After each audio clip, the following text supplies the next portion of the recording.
नमस्कार। ज़िंदगी सुपरफ़ास्ट में आप सभी का बहुत-बहुत स्वागत, वंदन, अभिनंदन। तो सुनते हैं सुदर्शन जी की कहानी गुरु मंत्र।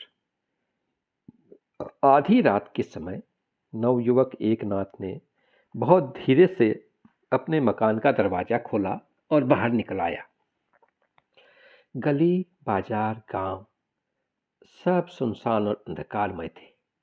एकनाथ ने एक क्षण के लिए ठहरकर अपने घर की तरफ देखा। अपने बूढ़े बाबा और निर्बल दादी का ख्याल किया, अपने मित्र बंधुओं के विषय में सोचा और उसकी आंखों में पानी आ गया। मगर यह निर्बलता कुछ ही क्षणों के लिए थी, जैसा कभी-कभी पंछी पर खोलते समय रुक जाता है। एकाएक उसने आंसू पोंछ डाले और जल्दी-जल्दी पांव उठाता हुआ गांव से बाहर चला गया। पिंजरे में दाना पानी सब कुछ था, परंतु पंछी ने किसी की परवाह न की और उड़ गया। चारों ओर अंधेरा था। दूर काले वृक्षों की काली छाया तले कुत्तों और गीदड़ों के रोने की आवाजें सुनाई दे रही थी। घर पर बूढ़े बाबा और दादी का वात्सल्य बेसुध पड़ा था, मगर एकनाथ संपूर्ण दृढ़ता से झाड़ियों में उछलता हुआ, गड्ढों में गिरता हुआ, पत्थरों से ठोकरें खाता हुआ आगे चला जाता था और उसे इस बात की जरा भी चिंता न थी कि मार्ग भयानक हैं और रात के अंधेरे में कई बलाएं छिपी हो सकती हैं। प्रातःकाल जब दो बूढ़ों के हृदय विदारक आर्तनाद ने पैठन गांव में कोहराम मचा हुआ था, वह कई कोस की यात्रा समाप्त कर चुका और एक नदी के किनारे बैठा अपने पांव धो रहा था, जिन्हें जंगल के कांटों ने लहूलुहान कर दिया था। उसकी देह रत जगी यात्रा से थककर चूर-चूर हो रही थी, परंतु उसके विचार आशा के आकाश में उड़े चले जाते थे और उन्हें रोकने की शक्ति पृथ्वी की किसी भी वस्तु में न थी। थोड़ी देर बाद वह उठा और अपने गांव की तरफ मुंह करके खड़ा हो गया। इस समय वह अपने घर की दशा पर चिंतन कर रहा था और अपने आंतरिक आंखों से वहां के दृश्य देख रहा था। हम अपना घर छोड़ सकते हैं, परंतु उसकी स्मृति भूलना आसान नहीं होता। इतने में एक मुसाफिर घोड़े पर सवार उधर से गुजरा और एकनाथ के पास पहुंचकर रुक गया। एकनाथ ने दोनों हाथ बांधकर अभिवादन किया। मुसाफिर ने आशीर्वाद दिया और पूछा, कहाँ जाओगे भैया? एकनाथ ने अपने गांव की ओर पीठ मोड़ ली और अपने सम्मुख फैले हुए विस्तृत जंगल की तरफ उंगली उठाकर उत्तर दिया, बड़ी दूर। मुसाफिर, मगर फिर भी कहाँ? एकनाथ बोला, श्री गुरु जी के चरणों में। मुसाफिर घोड़े से उतर आया और एकनाथ के कंधे पर स्नेह से अपना हाथ रखकर बोला, तुम्हारा गुरु कौन है? एकनाथ बोला, पंडित जनार्दन पंत। यह कहकर एकनाथ ने दोनों हाथ बांधकर नम्रता से सिर झुका दिया, जैसे वह इस समय भी गुरु के सामने खड़ा है। मुसाफिर को नवयुवक की श्रद्धा पर आश्चर्य हुआ। कौन जनार्दन पंत? क्या वही जो देवगढ़ के दीवान हैं? एकनाथ बोला, जी हाँ, वही महात्मा जिनके सदृश दूसरा आत्मसंयमी आज सारे भारतवर्ष में नहीं है। क्या आपने उनके दर्शन किए हैं? यह कहकर उसने मुसाफिर की ओर बड़ी उत्सुकता से देखा। मुसाफिर बोला, हाँ, कई बार दर्शन किए हैं, परंतु वे तो किसी को गुरु मंत्र नहीं देते, न मैंने उनके यहाँ कोई शिष्य देखा है। मुझे आश्चर्य है कि उन्होंने तुम्हें कैसे चेला बना लिया। एकनाथ उदास होकर बोला, उन्होंने मुझे चेला नहीं बनाया। मुसाफिर बोला, अरे? एकनाथ बोला, मगर मैंने उनको गुरु बना लिया है। जब जाकर श्री चरणों में लेट जाऊंगा तो देखूंगा कैसे कृपा नहीं करते। मुसाफिर बोला, तुम्हारी आयु थोड़ी है अभी। एकनाथ बोला, समझदारी के लिए थोड़ी भी बहुत है।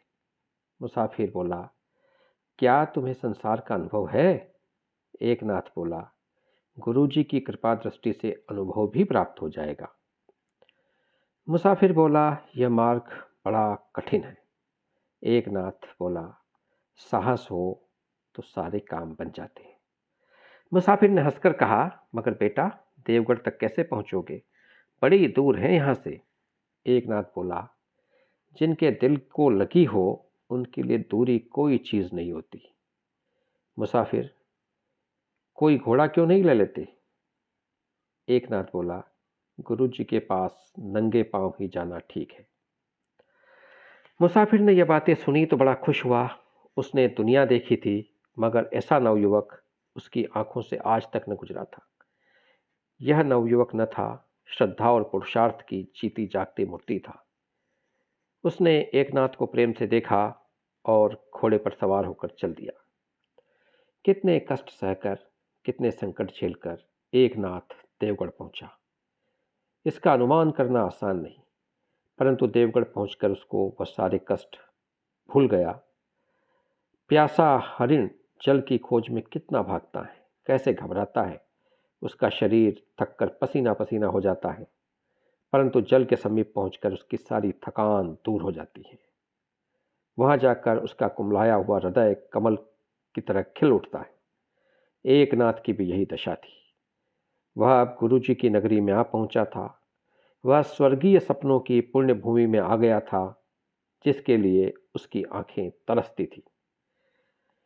तीसरे पहर का समय था। एकनाथ पंडित जनार्दन पंत की सेवा में उपस्थित हुआ। उस समय पंडित जी सरकारी कागज देखने में तन्मय हो रहे थे। एकनाथ चुपचाप एक कोने में खड़ा हो गया और भक्त भाव से उनकी ओर देखने लगा। यही वह व्यक्ति है जो संसार और संसार के व्यवहार में रहते हुए भी संसार से बाहर हैं, जो गृहस्थ होते हुए भी अपने युग का सबसे बड़ा भक्त है, जो देवगढ़ का दीवान भी है, सूरमा सिपाही भी हैं, सेनापति भी हैं और पंडित भी हैं। यही वह राजभक्त हैं जिसका हिंदू मुसलमान दोनों सम्मान करते हैं, जिसके सामने सिर उठाने की बादशाह को भी मजाल नहीं। एकनाथ गदगद हो गया, उसकी आंखों में पानी भर आया। सहसा पंडित जी ने सिर उठाया और एकनाथ की तरफ देखा। एकनाथ के शरीर में बिजली की लहर सी दौड़ गई। यह तो वही मुसाफिर थे जो उसे अपने गांव के पास मिले थे, जो हंस हंस कर बातें कर रहे थे, जिनकी आंखों में मन को मोहने वाली शक्ति भरी थी। एकनाथ दौड़कर आगे बढ़ा और पंडित जी के चरणों से लिपट गया। इस समय उसके आंसू पंडित जी के पांव पर गिर रहे थे, मगर ये आंसू साधारण आंसू न थे। एकनाथ का प्रेम था जो अपने गुरु के श्री चरणों पर निछावर हो रहा था। यह उसकी श्रद्धा थी जो अपने देवता को रिझाने के लिए हृदय गृह से चली थी। पंडित जी ने उसे पांव से उठाया और उद्दंड से उद्दंड पुरुष को भी बस में कर लेने वाले ढंग से मुस्कुराकर कहा, आखिर तुम यहाँ आ गए, मगर बहुत कष्ट हुआ होगा। एकनाथ ने उनके पांव की तरफ देखते हुए उत्तर दिया, श्री चरणों के दर्शन करके सारा कष्ट भूल गया। पंडित जी बोले, तो अब क्या इच्छा है? एकनाथ बोला, भगवान सब कुछ जानते हैं, अपने मुंह से क्या कहूँ। पंडित जी बोले, गुरु मंत्र चाहते हो क्या?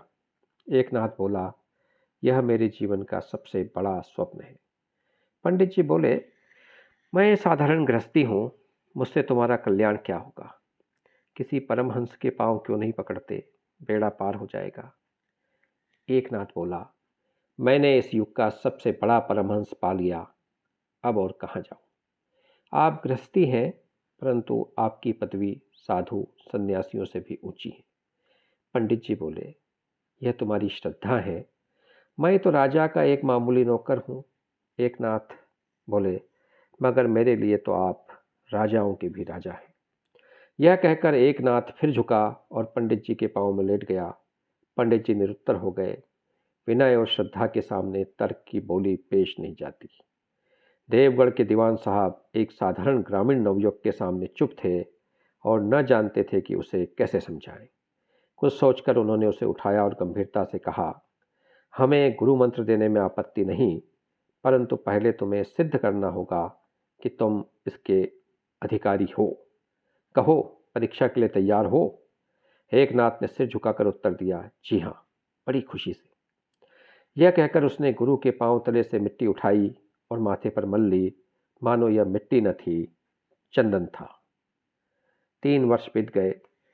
एकनाथ ने गुरुजी की सेवा में दिन रात एक कर दिया। ऐसी लगन से किसी बीके हुए दास ने भी अपने स्वामी की सेवा न की होगी। वह उनके कपड़े धोता था, उनके लिए धान कूटता था, पानी भरता था, बाल बच्चों को खिलाता था, और इतना ही नहीं, उनके दफ्तर का सारा काम अपने हाथों से करता था। दीवान साहब अब हिसाब आदि बहुत कम देखते थे। सारा शाह सफ़ेद एकनाथ के हाथ में था। रियासत के लोग इसकी ईश्वरदत्त योग्यता और कार्यपटुता देखकर वाह करते थे। यहाँ तक कि राजा भी उसकी प्रशंसा करता था। मगर एकनाथ को इस पर तनिक भी अभिमान न था। वह समझता था, गुरुजी परीक्षा ले रहे हैं, पास हो गया तो जन्म मरण के फंदे से मुक्त हो जाऊंगा। प्रातःकाल था। पंडित जी अपने मंदिर में बैठे ईश्वर का भजन कर रहे थे और एकनाथ बाहर खड़ा था कि कोई विघ्न न डाल दे। इतने में घोड़ों की टापों का शब्द सुनाई दिया। एकनाथ डर गया। उसे भय हुआ कि कहीं इससे गुरुजी की समाधि न खुल जाए। उनका ध्यान टूट गया तो क्या जवाब दूंगा। वह जल्दी से बाहर निकला कि सवार को रोक दे, पर वह सवार कोई साधारण सवार न था। वह शाही सवार था जो राजा का खास परवाना लेकर आया था। एकनाथ ने आगे बढ़कर कहा, गुरुजी ईश्वर का भजन कर रहे हैं, नीचे उतर जाओ। सवार घोड़े से नीचे उतर आया और जेब से एक मोहर वाला लिफाफा निकालकर बोला, यह शाही परवाना है, अभी दीवान साहब के पास पहुंचा दो। एकनाथ ने लिफाफा ले लिया और उत्तर दिया, वह तो समाधि में है। सवार बोला, कोई बात नहीं, जाकर समाधि से उठा दो। एकनाथ बोला, यह असंभव है। थोड़ी देर बाद, क्या बहुत ज़रूरी काम है? सवार बोला, अब मैं तुमसे क्या कहूँ, जरूरी है या नहीं, राजा साहब का हुक्म है, इसी समय पहुंचाओ। मैं पागल न था जो तुम पर इस प्रकार जोर देता हूँ। एकनाथ ने लिफाफे को उलट पलट कर देखा और कहा, मगर ऐसी कौन सी बात है जो जरा भी प्रतीक्षा नहीं करती? सवार बोला, भैया, मेरा कर्तव्य आज्ञा पालन करना है। तुम जाकर सूचना देते हो या मैं खुद जाऊं? हर हालत में यह परवाना अभी उनके पास पहुंच जाना चाहिए। जरा सी देर भी रियासत को बर्बाद कर देगी। एकनाथ बोला, मगर इस समय तो उनके पास कोई भी नहीं जा सकता। यहाँ तक कि स्वयं राजा साहब आ जाए तो उनको भी आगे न बढ़ने दूं। गुरुजी ईश्वर के ध्यान में है। सवार ने कुछ सोचकर धीरे से कहा, तो तुम्हें साफ ही कहना पड़ेगा, शहर पर किसी दुश्मन ने हमला किया है। राजा साहब यह परवाना भेजकर अपने कर्तव्य से निवृत्त हो गए। शहर बचे या बर्बाद हो, उनकी बला से और किसी को इसकी फिक्र है ही नहीं। ले देकर एक दीवान साहब हैं जिनको शहर की हिफाजत का ख्याल है और जिनके इशारे पर सिपाही मर मिटने को तैयार हैं। अब यह तुम खुद ही सोच लो कि उनको इस वक्त सूचना देना मुनासिब है या नहीं। मगर मैं इतना कह देता हूँ कि उनको सूचना न हुई तो दुश्मन किले की ईंट से ईंट बजा देंगे। यह कहकर सवार चला गया, मगर उसके शब्द एकनाथ के कानों में उसी तरह गूंज रहे थे। उसने परवाना गुरुजी के कागजों पर रख दिया और घुटनों पर सिर रखकर सोचने लगा कि क्या करना चाहिए, उठाऊं या न उठाऊं। ध्यान में है, जो राजाओं का भी राजा है उसके दरबार में है। कहीं अप्रसन्न हो जाएं, क्रोध में आ जाएं, सब किए कराए पर पानी फिर जाएगा। एक दिन कहते थे, भगवान अपने भक्तों का काम स्वयं कर देते हैं। कहेंगे, यह बात तू कैसे भूल गया? लज्जित हो जाऊंगा, उत्तर न दे सकूंगा, उनके सामने सिर उठाने के योग्य न रहूंगा। तो ठीक है, मुझे चुप रहना चाहिए, देखूं परमात्मा क्या करता है। एकनाथ निश्चित हो गया और इधर उधर टहलने लगा। मगर चिंता शहद की मधुमक्खी के समान है, उसे जितना हटाओ उतना और चिमटती जाती है। एकनाथ को फिर इसी चिंता ने आ घेरा, कहीं वेदी निकट न आ जाए। राजा ने जब ही ज़रूरी परवाना भेजा है, ऐसा ना हो मैं यहाँ मंदिर के द्वार पर बैठा रहूँ और गढ़ पर दुश्मन का अधिकार हो जाए। उस समय गुरुजी के मन की क्या अवस्था होगी? बहुत नाराज होंगे, कहेंगे, तुझे इतना भी विवेक नहीं कि समय कुसमय की पहचान कर सके। हम समाधि में बैठे रहे, उधर शहर की सफाई हो गई। उसका उत्तरदाता केवल तू है जिसने ऐसी मूर्खता की। एकनाथ असमंजस में पड़ गया। कभी सोचता उठा देना चाहिए, इस समय यही धर्म है। कभी सोचता नहीं उठाना चाहिए, समाधि में है। वह दोनों तरफ देखता था, परंतु उसे दोनों तरफ अंधकार दिखाई देता था, प्रकाश कहीं भी नहीं। वह घबराहट की दशा में इधर उधर फिर रहा था। ऐसी दशा में उसकी आज तक कभी न हुई थी। अपने चारों तरफ काले नागों को फुकारते हुए देखकर उसका विवेक नष्ट होता, मगर इस समय बहुत व्याकुल था वह। उसके मस्तिष्क से पसीने की बूंदें टपक रही थी। उसके मुंह का रंग एक एक क्षण में बदल रहा था, जैसे वह उनके जीवन मरण का प्रश्न हो। इस समय उसे कौन बचा सकता है? इस निराशा के भार से उसे कौन निकाल सकता है? सिवाय गुरुजी के और कोई नहीं। और गुरुजी? उसने उनकी ओर देखा। वह अभी तक आंखें बंद किए ध्यान में बैठे थे। एक नाथ भूमि पर गिर पड़ा और फूट फूट कर रोया, मगर इससे क्या होता था? समय बहुत तेजी से बढ़ा चला जाता था। इतने में दुर्ग के बाहर दुश्मन की तोपें गरजने लगी। एक नाथ का पीला मुंह और भी पीला हो गया। अब सोचने का अवसर न था, काम करने का समय था। एक क्षण में इधर या उधर एक नाथ ने अपने धड़कते हुए दिल पर हाथ रखा, अपनी तर्क शक्ति को एकत्रित किया, 1 मिनट के लिए सिर झुकाया और निश्चय कर लिया। थोड़ी देर के बाद वह गुरुजी की जंगी पोशाक पहने उनके जंगी घोड़े पर सवार था और देवगढ़ की वीर सेना उसके पीछे हर हर महादेव करती हुई दुर्ग से निकल रही थी। एक नाथ लड़ा और विजयी हुआ और दुश्मन को भगाकर वापस आ गया, परंतु उस समय वह किसी को पता न था कि यह एक नाथ हैं, पंत जी नहीं है। एक नाथ ने घोड़ा अश्वशाला में बांध दिया और कवच उतारकर दीवार के साथ लटका दिया और अपने वासंती रंग के वस्त्र पहनकर चुपचाप अपने स्थान पर बैठ गया, जैसे कुछ हुआ ही नहीं। थोड़ी देर बाद गुरुजी की समाधि खुली और वह बाहर निकले। वहाँ हरेक के मुंह पर इसी घटना का बखान था। लोग कहते थे, आज दीवान साहब ने कमाल किया। उनकी तलवार ऐसी चलती थी जैसे कैंची कपड़े पर चलती है। दुश्मन कैसे घमंड से आया था, मानो देवगढ़ में सिपाही नहीं रहते, पशु पक्षी रहते हैं, मगर दीवान साहब ने उनके दांत खट्टे कर दिए। दीवान साहब को आश्चर्य हो रहा था कि यह कहते क्या है, कौन आया, किसने आक्रमण किया, किसने दांत खट्टे किए। इनको किसी भी बात का ज्ञान न था। आश्चर्यचकित हो आगे बढ़ रहे थे कि एक स्थान पर कुछ आदमी बातें करते दिखाई दिए। दीवान साहब उनके पीछे खड़े हो गए और सुनने लगे। एक आदमी कह रहा था, आज तो दीवान साहब की चुस्ती चालाकी देखने योग्य थी। दूसरा, हम उनसे छोटे हैं, परंतु हमें वह जोश नाम की चीज़ नहीं, अद्भुत आदमी है। तीसरा बोला, आदमी? वाह भाई वाह, उन्हें आदमी कौन कहता है, वह तो कोई ऋषि हैं। पापी प्राणियों में यह शक्ति कहाँ? जवानी बुढ़ापा सब उनके वश में है, चाहे बूढ़े बन जाएं, चाहे जवान बन जाएं। चौथा मुसलमान था। वह गंभीरता से बोला, जरूर जरूर, बड़े बहादुर हैं। आज तो बिल्कुल नौजवान मालूम होते थे, वह बुढ़ापा कहीं नजर न आता था।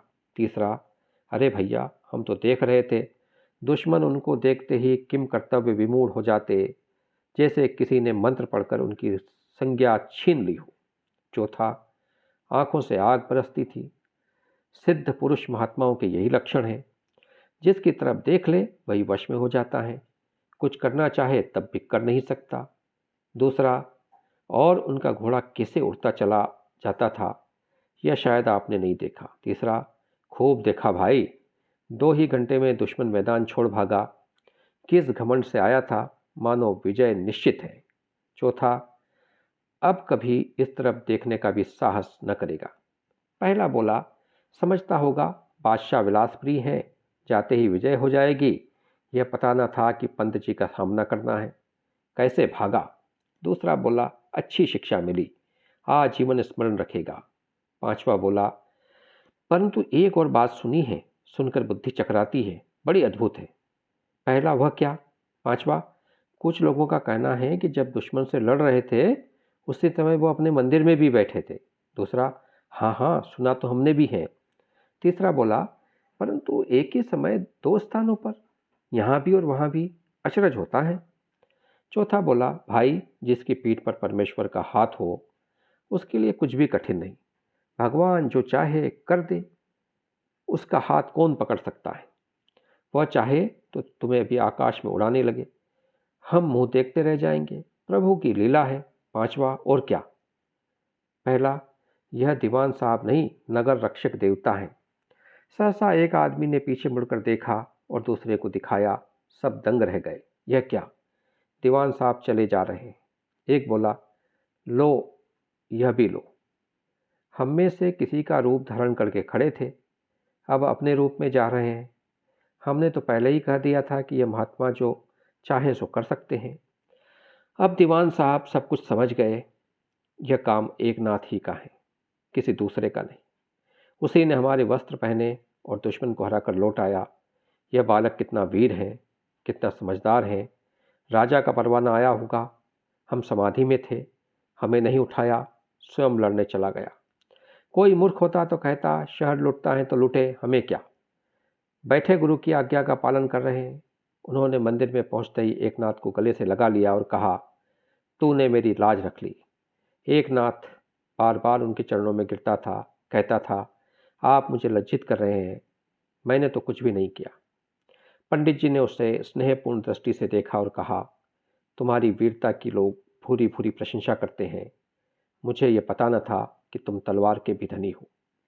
एक नाथ बोला, यह सब आपकी कृपा है, वरना मेरी भुजाओं में ऐसा बल कभी न था। पंडित जी बोले, लोगों को संदेह भी न हुआ कि यह तुम हो, मैं नहीं हूं। एक नाथ बोला, और वास्तव में यह आप ही का प्रताप है, नहीं तो मैं किस योग्य था। मुझे केवल इतना स्मरण है कि मैंने आपके वस्त्र पहने और घोड़े पर सवार हुआ। उसके बाद क्या हुआ, इसका मुझे जरा भी ज्ञान नहीं। मुझे ऐसा मालूम होता था जैसे कोई देवी शक्ति मुझे उड़ाए लिए जाती है, जैसे मैं अपने आपे में न था। अवश्य में आप ही की सत्ता मेरे हाथ में आ गई थी, अन्यथा यह विजय असंभव थी। शरीर मेरा था, चेतना आपकी थी। पंडित जी बोले, लोग अब तक यही समझते हैं कि यह मैं ही था। एक नाथ बोले, स्वयं मेरी भी यही धारणा है। आपने मुझे एकमात्र अपना साधन बनाया था।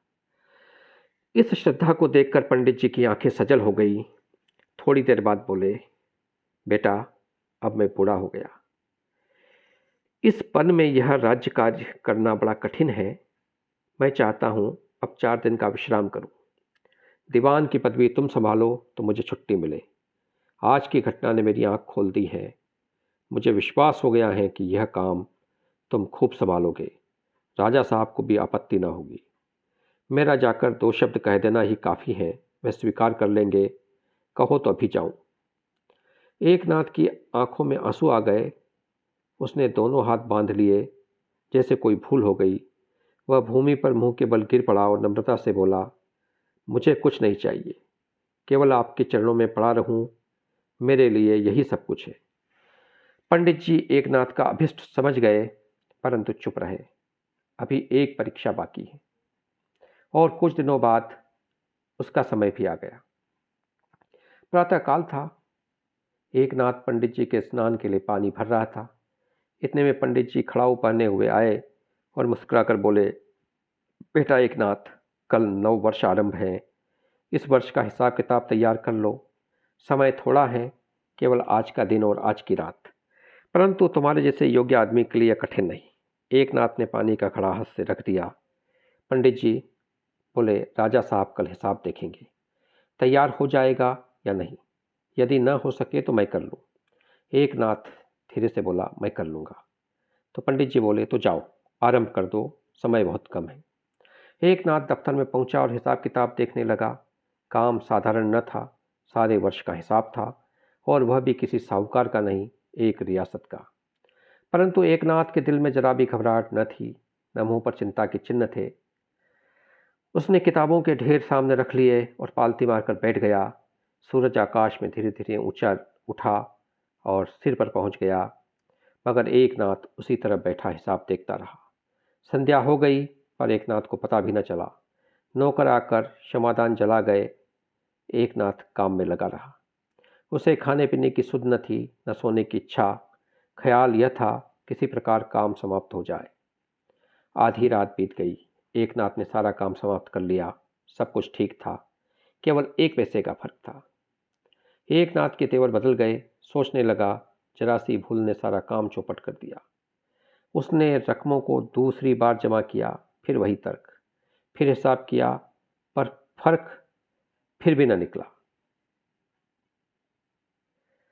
1 पैसे का अंतर ज्यों का त्यों था। एकनाथ घबरा गया। रात आधी से भी अधिक जा चुकी थी। चारों ओर सन्नाटा था। लोग अपने अपने घरों में सुख चैन की नींद सो रहे थे, मगर एकनाथ क्षमादान के सामने बैठा था और सोचता था कि पैसे का फर्क कहाँ है। पिछले पहर पंडित जनार्दन की आंख खुली।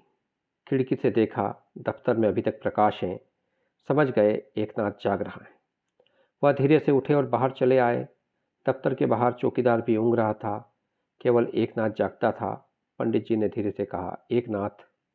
मगर एकनाथ ने कोई उत्तर न दिया, अपना हिसाब करता रहा। पंडित जी ने फिर पुकार कर कहा, एकनाथ। एकनाथ ने कुछ नहीं सुना। पंडित जी और आगे बढ़े और ऊंची आवाज से बोले, एकनाथ।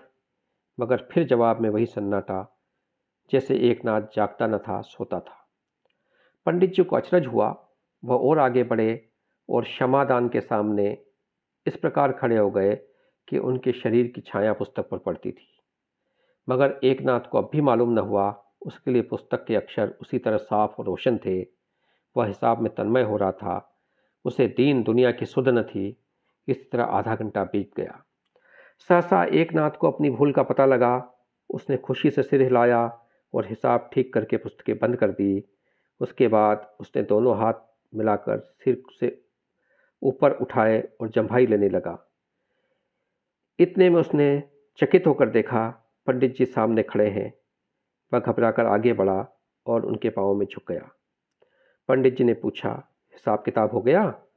एकनाथ बोला, जी हाँ, हो गया। आप कैसे आए? पंडित जी, हम यहाँ बड़ी देर से खड़े हैं। एकनाथ चौंक पड़ा। पंडित जी बोले, हमने तुम्हें कई बार बुलाया, मगर क्या जाने तुम कहाँ थे। एकनाथ बोला, मैंने एक भी आवाज़ नहीं सुनी।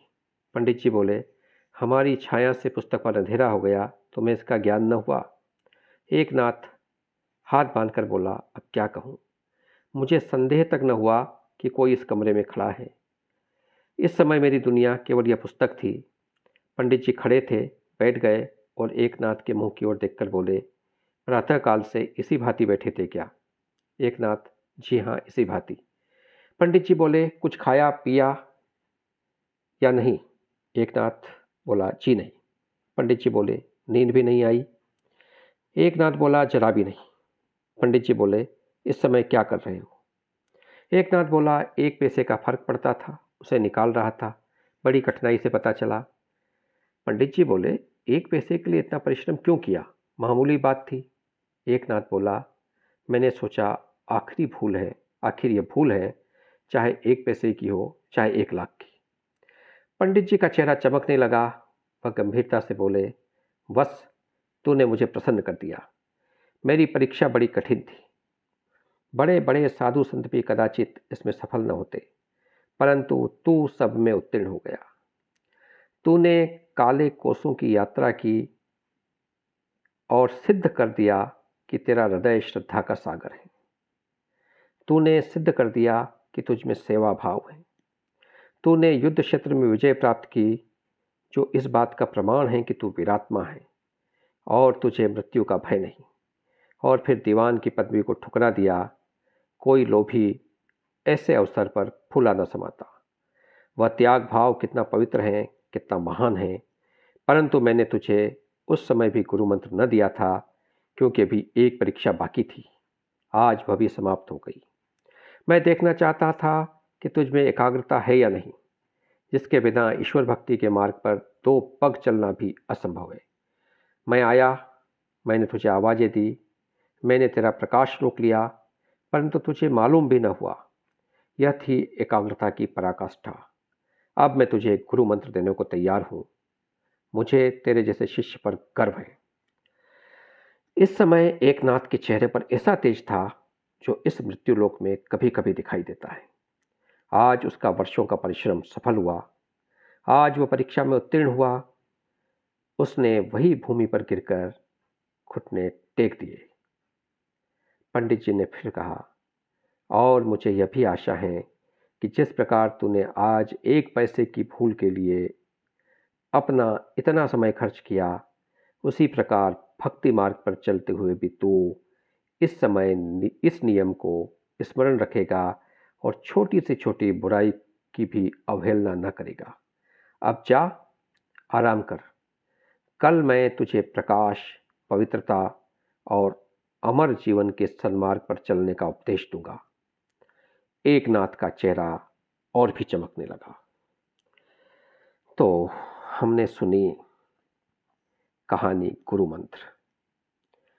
तो निश्चित रूप से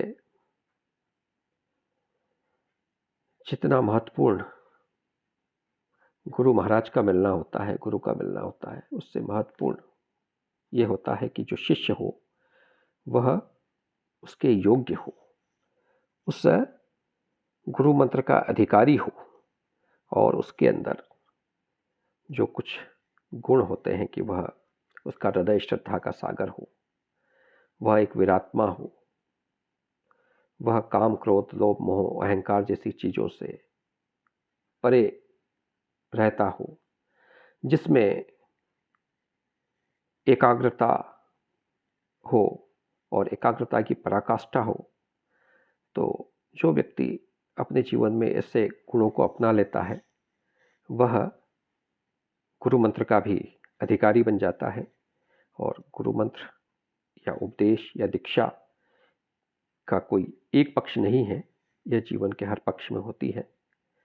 और हमने देखा कि यहाँ जो एकनाथ था उसने दुनिया से दीन तक की और संसार से समर्थ तक की अपनी जो यात्रा है उसमें अपने आप को प्रमाणित किया। तो मैं आशा करता हूँ कि यह कहानी आपको पसंद आई होगी। इस कहानी को सुनने के दौरान लगभग 32 मिनट इस सफ़र में आप हम सफ़र रहे। इसके लिए आपका बहुत बहुत शुक्रिया, धन्यवाद, प्रणाम।